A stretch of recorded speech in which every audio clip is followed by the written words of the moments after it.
Coucou tout le monde, j'espère que vous allez bien. On se retrouve aujourd'hui pour une nouvelle vidéo, un petit peu, pas particulière, mais un petit peu en avance, puisque ça fait quelques jours, même quelques semaines, que je pense à mon budget prévisionnel de 2026. Alors quand je parle de mon budget de 2026, c'est vraiment les épargnes. Qu'est-ce que je vais pouvoir mettre, quel montant, qu'est-ce que je dois prioriser, et puis les deadlines aussi, par exemple pour l'enveloppe sport de mes enfants, j'ai jusqu'en septembre pour verser du coup soit de l'argent des défis, des économies, soit des épargnes au mois avec le budget. J'ai des deadlines pardon, aussi avec les vacances. Puisque nous on part en août et donc jusqu'à du coup le salaire du mois de juillet pour le mois d'août, je peux encore verser des épargnes. Donc j'ai essayé de calculer où est-ce que je pouvais mettre des montants, quel montant par mois. C'était un vrai micmac puisque du coup il y a des enveloppes enfin des épargnes où je ne peux pas mettre tous les mois la même somme puisque chaque mois je ne perçois pas le même salaire à chaque fois. Du coup, ce que j'ai fait, c'est que j'ai fini par faire mon petit tableau. J'ai pris en fait les salaires que je devrais avoir normalement de janvier à décembre 2026, en sachant que bien évidemment quand je parle des épargnes où j'ai des deadlines, rien ne m'empêche de mettre sur les mois d'après pour soit anticiper, soit des frais par exemple pour le sport, soit des frais de tenue vestimentaire, soit enfin je sais que ma fille elle doit être en leggings, elle doit avoir un juste au corps, etc. Et mon fils selon le sport qu'il fera, peut-être qu'il aura des choses spécifiques à acheter. Donc du coup, l'enveloppe, elle peut être remplie à n'importe quel moment, même après. Euh, donc du coup, j'ai fait plusieurs fois des tableaux. J'ai réussi enfin à cibler ce que je voulais plus ou moins mettre dans les épargnes. Et je voulais voir ça avec vous pour vous le montrer. Et aussi, possiblement, peut-être avoir des retours, voir si des personnes feraient différemment. Je trouve toujours intéressant de voir les façons de faire de chacun. Et peut-être que ma méthode n'est pas la bonne. Moi, j'ai essayé de... En fait, du coup, j'ai repris toutes mes épargnes en sachant que pour 2026, je passe mon épargne perso en virtuel et je retire la 5e semaine, mais aussi l'épargne retraite. Alors, l'épargne retraite, je trouve qu'elle n'est pas nécessaire puisque du coup, j'ai un PEE qui me sert justement pour ma retraite et en plus de ça, j'ai mon livret A avec lequel je vais compléter chaque mois et celui de mes enfants et ceux de mes enfants. Et la 5e semaine, j'ai décidé de ne pas la garder pardon, parce que en fait, j'ai décidé de faire avec le budget que j'aurai chaque mois. J'ai pas envie d'anticiper ça alors que je pourrais anticiper d'autres choses qui me semblent plus importantes. Même si c'est quand même sympa d'avoir des fonds d'avance pour les 5e semaines. J'ai décidé de faire autrement. En plus, voilà, pour moi, c'est pas une. J'ai testé, j'ai voulu voir, mais finalement, je trouve qu'elle sera pas tant remplie que ça, puisque j'ai d'autres priorités. Donc voilà. Alors, je vais commencer euh, par. Alors en fait, pour chaque mois, j'ai pris en gros mon salaire de référence et les primes que j'aurai qui sont fixes, puisque j'ai. En décembre, j'ai une prime, en novembre également, en septembre aussi, en avril et en mai. Donc du coup, j'ai 5 mois où j'ai des primes. Donc j'ai pris mon salaire de référence plus ces primes, en sachant que c'est des primes qui sont toujours du même montant. Je les ai quand même réduites puisque on ne sait jamais avec les prélèvements sociaux et même les impôts qui passent dessus. J'ai baissé à chaque fois, même pour les mois où j'ai un salaire entre guillemets classique, où j'ai mon salaire normal en fait, j'ai préféré voir à la baisse. Comme ça, j'ai pas de... si je dois réajuster parce que mon salaire est encore plus bas, ce sera moins difficile pour moi. Donc voilà, et au moins c'est un peu plus réel. Le calcul que j'ai fait là est plutôt réel par rapport à si j'avais vu trop à la hausse. Alors, pour les livrets A, cette fois-ci, pour l'année 2026, j'ai décidé que ce serait tous les mois. Je ne vais pas faire un mois où je verse pas et le mois d'après je vais verser en double. Ce sera tous les mois la même somme. Donc ce sera alors 30 euros. Bon, vous n'allez pas voir comme je suis gauchère, vous verrez que quand j'aurai rempli. Donc ce sera 30 euros de janvier à décembre. 30 euros puisque je verse 10 euros pour moi, 10 euros pour ma fille et 10 euros pour mon fils. Hop. Voilà. Et donc ça nous fait un total de 360 €, si je dis pas de bêtises, 120 x 3. Oui, 360. Donc 360 € pour les livrets A en 2026. Pour les enfants, même s'ils ont des défis spécialement pour eux, je leur rajoute en plus 20 € par mois. Ça leur fera toujours un petit plus. Et donc là, on est à 240. Oui. 240 € plus, ici je vais noter défi. Donc là, je sais que c'est au minimum 240 €. Pour Noël, Noël c'est pareil. J'ai décidé, en sachant que Noël c'est dans la même enveloppe que les cadeaux qui sont ici. Je vais déplacer ça.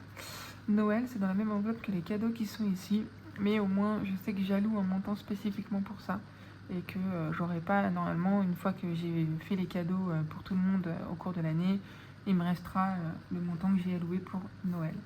Alors Noël c'est pareil, j'ai décidé de mettre 20 € par mois, en sachant qu'en plus de ces 20 €, j'ai 280 € au minimum de chèque cadeau, qui s'ajoute aux 240 € du coup de l'épargne de Noël. Donc 240 plus 240 € plus 280 € chèque cadeau. Je sais pas si vous verrez, j'écris petit. Donc chèque cadeau, je ne vais même pas compter combien ça me faisait. Voilà, ça me fera 520 € en sachant que j'aimerais bien peut-être rajouter 100 € avec les défis. Hop, donc là ici je vais mettre un D pour défi, ce sera plus simple. Plus défi. Ensuite, donc ça, les 3 premiers, j'ai mis on va dire un espace ici entre, parce que ces 3 premiers, ce sera toujours tous les mois la même somme. Voilà. Pour les vacances, j'ai mis une croix ici, puisque du coup j'ai ma deadline en août, et le sport ici, j'ai une deadline en septembre. Donc pour les vacances, j'aimerais mettre, je crois que c'est 250 €. 200... Alors, j'avais mis... Je crois que c'est 100 €, c'est ça. Parce que les mois se touchaient, donc c'est 100 € en mai, 100 € en juin. Et je sais plus du tout, je crois que j'avais pas mis 250. Je crois que c'est... Je ferai le calcul après. Si j'ai une erreur, c'est que c'est ici. Donc c'est 260, en sachant que j'ai aussi le défi des 5 € qui va jusqu'à 250 €. Du coup, ça me fait 510 €. Donc ça me fait 260 € plus défi 5 €. Où là, clairement, ça bougera pas. Ce sera vraiment pour les vacances. Donc on sera à 510 et c'est très bien. S'il y a un restant, ça repart soit dans les épargnes, soit dans les défis. Je verrai le montant qui reste. Et s'il n'y a rien, et ben il n'y a rien. C'est pas grave, c'est le montant qui était prévu pour. Pour le sport. Le sport c'est un peu particulier puisque j'ai différentes sommes à différents moments. Là je vais me servir de ma petite fiche, puisque je sais que j'avais des 80 partout et il y en a un qui était scindé en deux. Alors le sport en janvier, hop, 80 €. Et j'avais mis en mai, hop, 80 €. Donc ça me faisait déjà 160. Je regarde en même temps ma fiche, puisque ici je vois que j'ai mis 50 €. Je suis désolée pour le bruit de fond, si vous l'entendez, c'est mon lave-vaisselle qui est en route. Et j'avais pas prévu de le faire tourner, mais je sais pas, je savais que j'avais ma vidéo à tourner. Et j'ai décidé quand même de lancer le lave-vaisselle en oubliant complètement. Alors là, ça me faisait 160 plus les 50, je suis à 210. C'est ça, j'étais à 140 pour septembre. Ok, donc là, j'avais rajouté 30 €. Donc là, ça me faisait 240. Et ça faisait 120 par enfant. Oui, c'est ça. En fait, c'était bon. On payait chacun 240 €, puisqu'on connaît à peu près les tarifs pour instruire les enfants. Du coup, ça donnait ce montant-là. Et j'avais rajouté ensuite 80 € en octobre au cas où, soit pour compléter un paiement, puisqu'on ne sait jamais si c'est plus cher que ça. Et comme on peut payer en plusieurs fois, au moins en octobre, je m'assure de payer la différence et monsieur pourra payer aussi de son côté. Et en décembre, je rajoute 140 euros si je ne dis pas de bêtises. Ouais, c'est ça, c'est 140 euros. Hop. Alors, est-ce que je me suis trompée? 260 plus 140, je suis bien à 400 pour le sport? Apparemment, je suis à 460. 160, 300. Oui, c'est ça, 460. Je vais quand même revérifier parce que j'ai un vrai doute. J'étais persuadée d'être à 400 pour le sport, mais comme j'ai fait tellement de calculs... Oui, 460, c'est bien ça. Ok.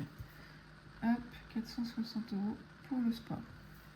Ce qui est quand même une belle enveloppe. Je suis vraiment contente parce qu'il y a peut-être encore un an en arrière, j'aurais jamais pensé pouvoir me dire que je pourrais budgétiser ce montant-là. Comme quoi, en fait, avec un peu de pas de jugeote, mais avec un petit peu de réflexion et si on s'intéresse vraiment à ses finances pour voir et qu'on anticipe, pardon, on peut y arriver. On peut clairement y arriver.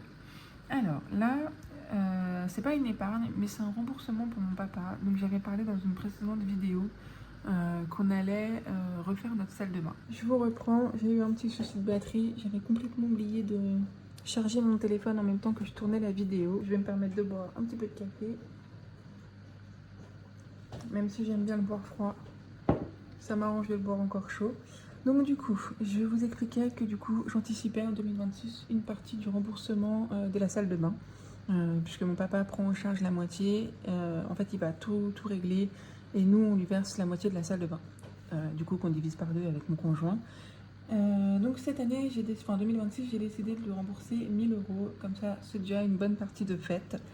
Donc je commence en janvier avec 150 euros. Ensuite 150 euros en mai également. 100 euros en juin. Donc là, en fait, j'ai vraiment ciblé les mois où j'ai les primes. Comme ça, je sais que je suis tranquille. En octobre, je suis ici 100 euros. Et en décembre, 500 euros, ce qui est normalement 300, 400, 500, 1000 euros. Exactement 1000 euros. Comme ça, on est tout bon. Pour la santé, j'avais envie de mettre plus, mais comme il fallait aussi que je complète d'autres épargnes, et c'est surtout, je pensais aussi à mes appareils auditifs. Je pense que je le ferai pas du coup en 2026, mais je les changerai en 2027, c'est pas très grave. Du coup, santé, j'ai prévu de mettre 50 euros en janvier, 30 euros en février. Je veux pas me tromper. 20 euros en mars. En avril, je mets pas beaucoup puisque c'est un mois où j'ai moins. Ah, c'est pas en avril, c'est mai et juin mes primes. C'est pas avril et mai. J'étais persuadée que c'était avril. Donc avril, c'est bien un mois où j'ai moins. Je sais pas pourquoi. À chaque fois, j'ai envie que ce soit avril. Mais en fait, c'est mai et juin. Donc en mai, 80. En juin, je mets 60. Non, en juin, je mets 50 euros. Je mets 10 euros pour les mois d'après, parce que c'est pareil, ce sont entre guillemets des mois classiques. Donc je peux pas non plus mettre beaucoup en sachant que j'ai envie aussi de mettre dans d'autres enveloppes, dans d'autres épargnes. Enfin, c'est pareil pour moi en fait, les enveloppes et les épargnes. Hop, est-ce que vous voyez bien? Oui. Et je crois que je mets 80, 20 et 140. Ouais. 80, 20, 140. À force de les faire, on commence à retenir les montants. Alors, je vais juste recalculer. Là, je suis à 80 plus 20, plus 80, plus 50, plus 30, plus 100, plus 140. Je suis à 500 euros. Est-ce que c'est ça? Oui, 500 euros pour la santé.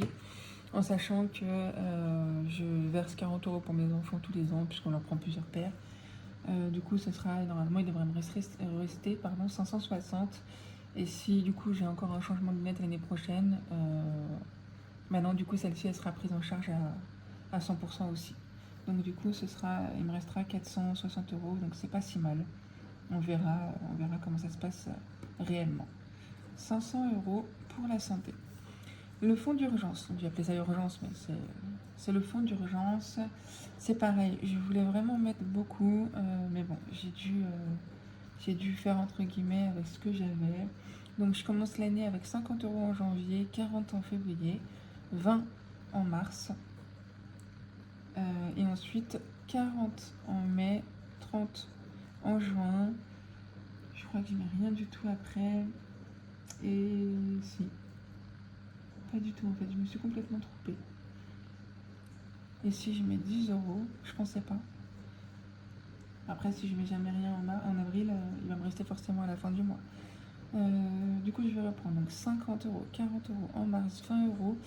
En avril, 10 €. En mai, 40 €.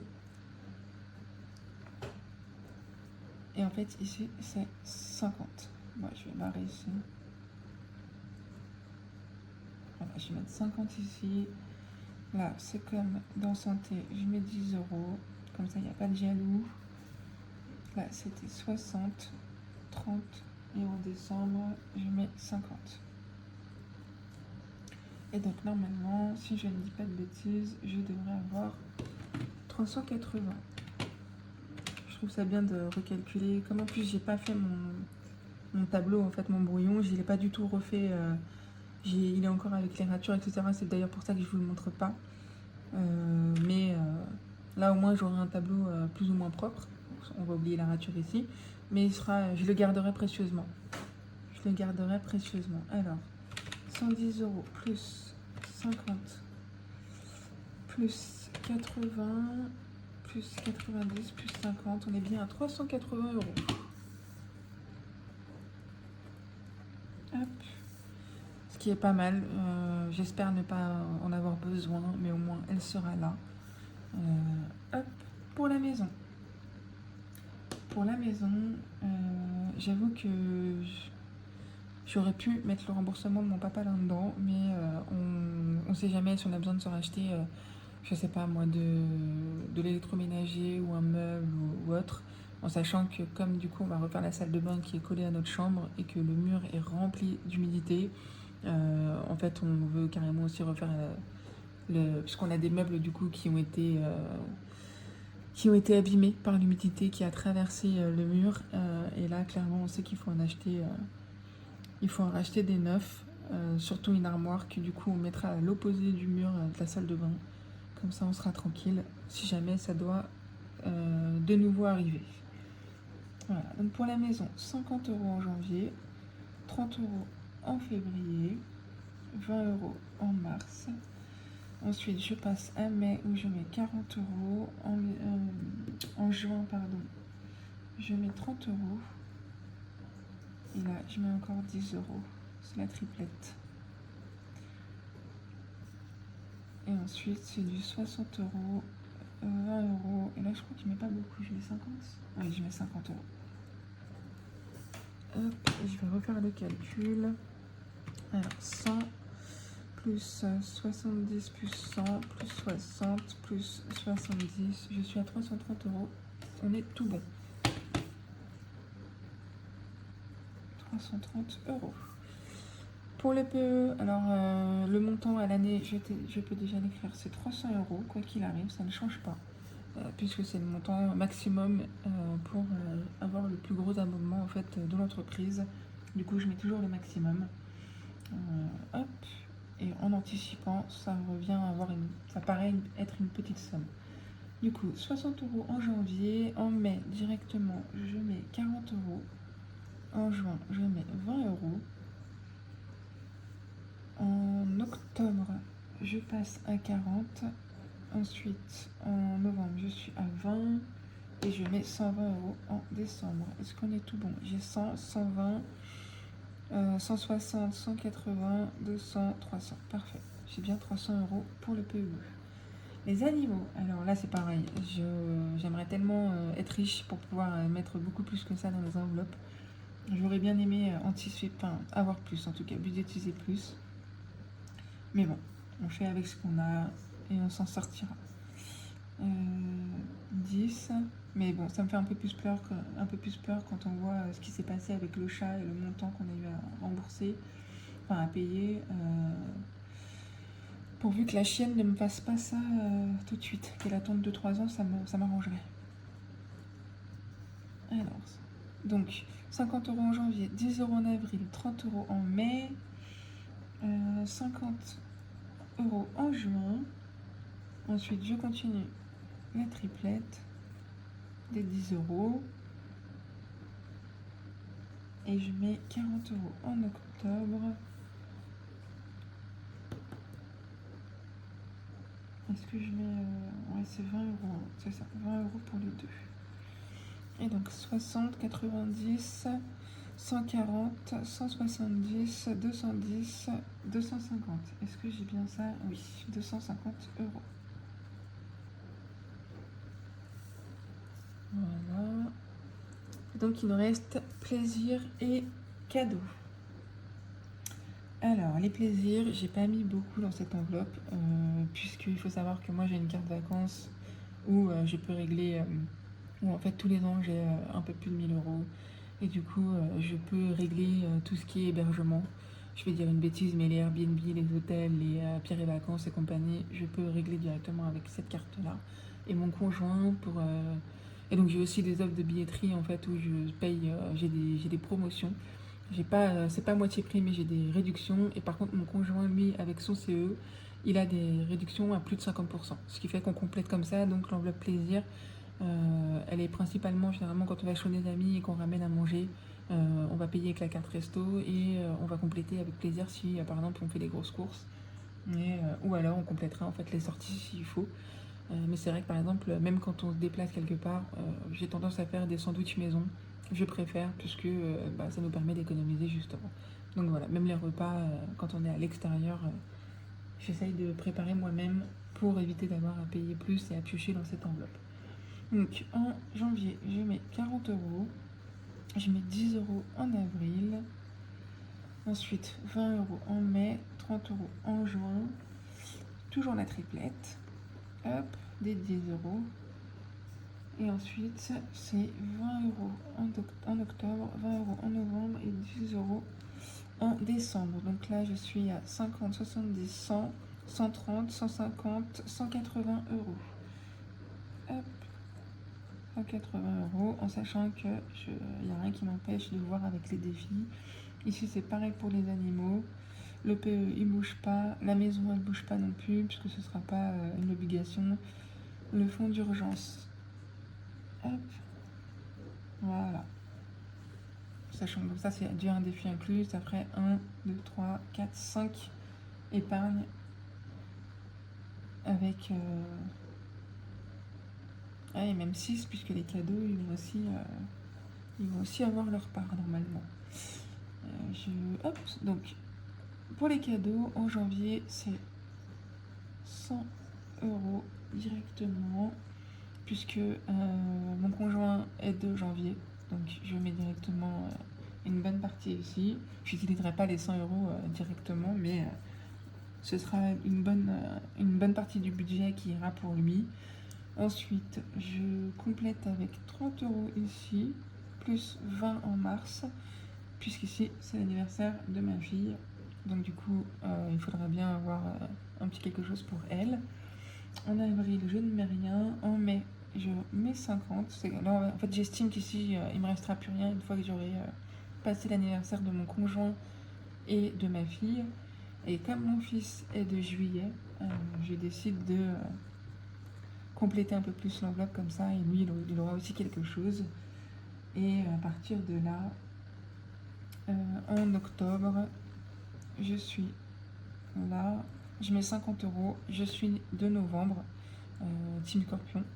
Du coup, au cas où si j'ai envie de me faire plaisir, je pense que j'ai aussi le droit.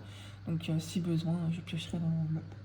Et en décembre, je rajoute 100 euros. Voilà, c'est pour ça que je vous disais que ce budget ne sera pas complètement utilisé. Mais dans le cas où il l'est, au moins je sais que mon fils aura cette partie-là. Voilà. Donc normalement, si je dis pas de bêtises, là je suis à 100, 200, 250, 300, je suis à 400 euros. Et non, en fait, j'avais pas prévu de défi pour les cadeaux. Si jamais j'ai besoin de faire un cadeau à X ou Y personne, je pense que je piocherai soit dans mon perso, soit dans plaisir. Voilà. Parce que là, les cadeaux, en fait, je voulais vraiment regrouper la famille. Enfin, la famille, nous quatre. Donc voilà.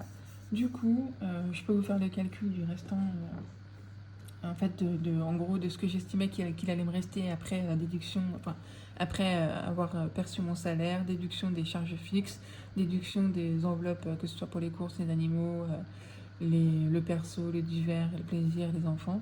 Du coup, ici, pour les épargnes, il me reste 700 euros. En février, il me reste, enfin, c'est pas qu'il me reste, c'est que il me reste 700 euros pour pouvoir compléter tout ça. En février, j'ai 200, j'ai 50 euros. Pourquoi 50 150. 150 euros. En mars, en avril, je sais, c'est 100 euros. En mai, c'est comme pour janvier, c'est 700. Ici, c'est 600. Et le reste, du coup, oui, la triplette, c'est les 150.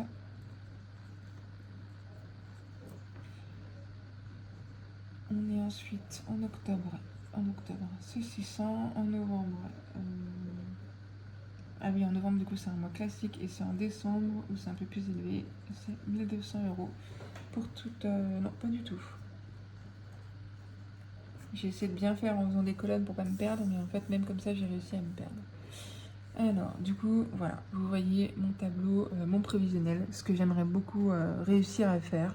Je sais pas si c'est faisable, en tout cas, je me le souhaite, en sachant que du coup, j'étais partie sur une base où peut-être, admettons, donc que déjà je complète les 250 euros pour les vacances, c'est sûr.